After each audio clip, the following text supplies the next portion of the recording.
Welcome to On Board with Amplify. Today's mini episode is all about animal husbandry, the science and art of breeding and caring for farm animals. In a previous episode, you met Jeremy Harlow, farm manager at Mill Ridge Farm, where he has an important role in raising and caring for thoroughbred horses. But outside of work, Jeremy has a fascinating hobby. He breeds and competes with Kiko goats, a hardy meat goat breed that originated in New Zealand. You'll discover how skills and knowledge gained from working with one species, like horses, can often be applied to others.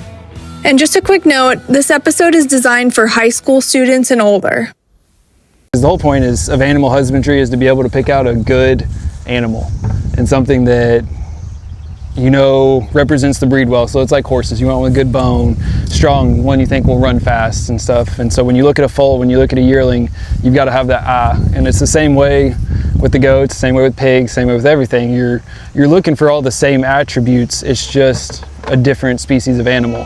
And so I think it's the same way with cattle, all that stuff. Like there's good cows, there's bad cows. They're all great, don't get me wrong, but like there's ones that sell for a bunch and there's ones that won't. And if you have that ability to judge livestock, it'll go a far way with whatever animal you're trying to do. And like, so I've done the horses for a long time, so I knew what to look for in goats and pigs because it's all the same. It's all bone, feet, just overall coat, care. I mean, when you see a nice animal, you're gonna know it. And so I think it goes a long way, just being out on the farm and being, whether it's any type of agriculture, being out with animals, because then you'll know what to look for when you're trying to buy stock of your own and raise stock of your own. And once you raise horses, you're like, all right, I need to feed them this, they need to get this mineral, they need to get all this help or supplements or whatever. And it just translates to every type of livestock. And so I think once you grasp that in one type of species, the rest of it's going to be pretty easy. Because I think there's a lot of times when like I'm probably 2 or 3 years into goats, but it's like, hey, I want one with good bone, I want one with a good frame and all that stuff. And some people are like, how do you know that? And it's like, well, it translates to the horses and it translates to, it's just like humans too, like an athlete. Like LeBron is gonna beat me at basketball and that's just life. And so when you can look at us and see that. And so that's what's kind of the fun part about it. As long as you're a good judge, I think it goes a long way. So basically, when I was at Claiborne, I lived on the farm and I had a goat. I had a little Nigerian dwarf goat. I don't know why I got it. I just did. Like, you didn't have any. Found it on Facebook? It was like on Craigslist or something. Okay. It was on Craigslist. And you're like, now is the time. Yeah, it was a little female. Okay. She was tan. Miss Dell Hancock used to always take pictures of her. Like, she lived next to Lure back there at the Marshmont Stud Barn. And had a little shelter for her and everything. And then I went to Darley and I couldn't take my goat. Aww. Which is okay. It's understandable, stuff like that. And so basically when I got to Mill Ridge, I was like, I want a goat again.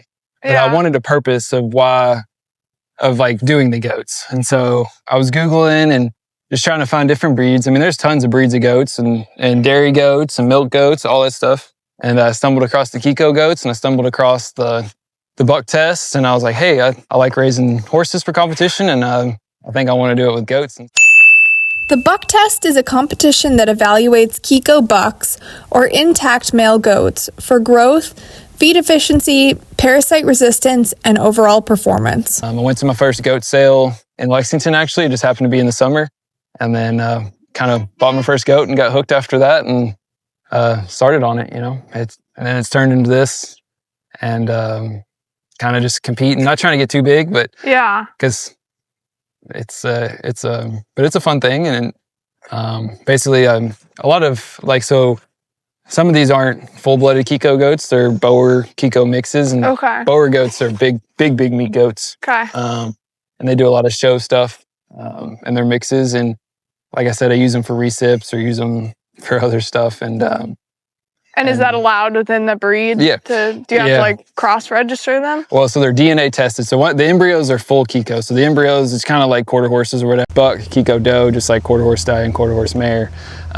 They're just the carrier that houses them for 5 months and gives birth to them and is the mother to them. But they're actually totally different breeding. And so buying embryos is a little bit, it's a riskier way, but it's a cheaper way of getting other people's pedigrees that you might not be able to have unless you bought a big time Yeah. like an expensive goat or so. But 8 Mile is the chocolate one. He's very well bred and comes from a family and a farm up in Virginia, and so this will be his first breeding season, and I'm lucky to have him. And he actually goes on Sunday. We're going to go to a cattle farm in Owington, Kentucky, in Frankfort. We're going to collect him and freeze his semen, and it'll get shipped down to Oklahoma to a company called Bonanza, and they offer a service of like cattle and goat semen. Oh, and, wow. And then they'll hold it for you, and then you just have an account there, and then they ship it to you when you need it. And then so basically we'll hold on to it till he passes away, and hopefully it's worth something one day. And if it's not, that's okay too. Each farm has like a herd prefix. So it's like mine's HAR after my last name. But so he is ROW and then 8 Mile. That's him, the brown one? God, he is huge. Wow. Where'd you bring? And so the girls that are in with him are recip does that I like put embryos in. And so they didn't, so I've got a bunch of embryo girls back in my house, but these didn't cycle for the embryos.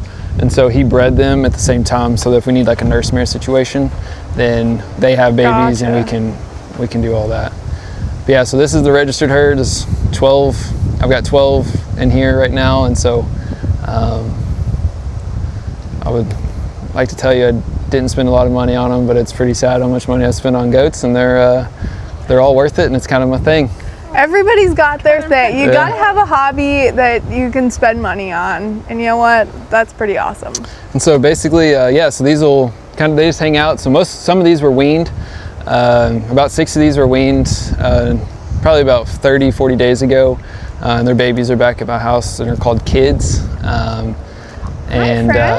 But they'll hang out here, and then on August 15th, I'll bring big guy over here, and he'll start breeding them all. He'll stay in here for 60 to 90 days, and then and breed them all. They're actually very efficient, very fertile animals. And then after 60 to 90 days, I'll take him back, and he'll spend the rest of his time kind of hanging out by himself.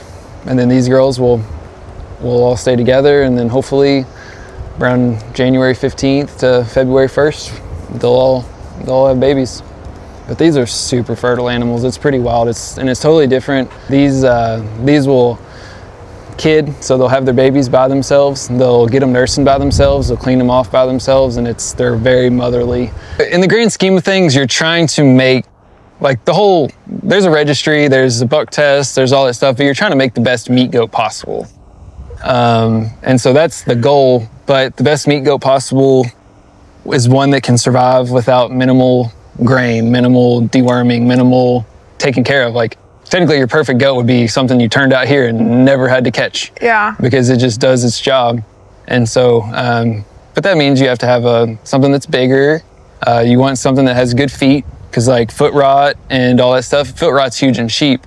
But if they have bad feet, then it's kind of like horses. If you have a bad-footed horse, you don't have really much of a horse. Mm-hmm. And so it's the same with the goats. You want to make sure that you have plenty of good feet, and that you don't have to trim them a lot. I usually trim mine twice a year, and that seems to be enough. But yeah, like good famacha, you don't want to have to deworm them and all that stuff. And so it's just kind of trying to make the perfect goat. While the registry and all that stuff means a lot and pedigree means a lot, you're still just trying to make the best meat goat possible. Is the part. The buck tests are just the competition to get people to spend money, if that makes sense. You got to have competition to get the fuel. It's like horse racing. Like if you just had the horses out in the field, nobody would pay money for them, but they go run around a racetrack and provide entertainment and all that.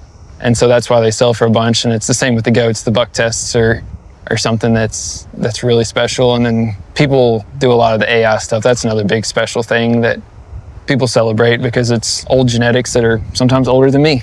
I'm 32, and there's semen out there that has been used that people haven't seen in 30 years. So it's kind of special and fun.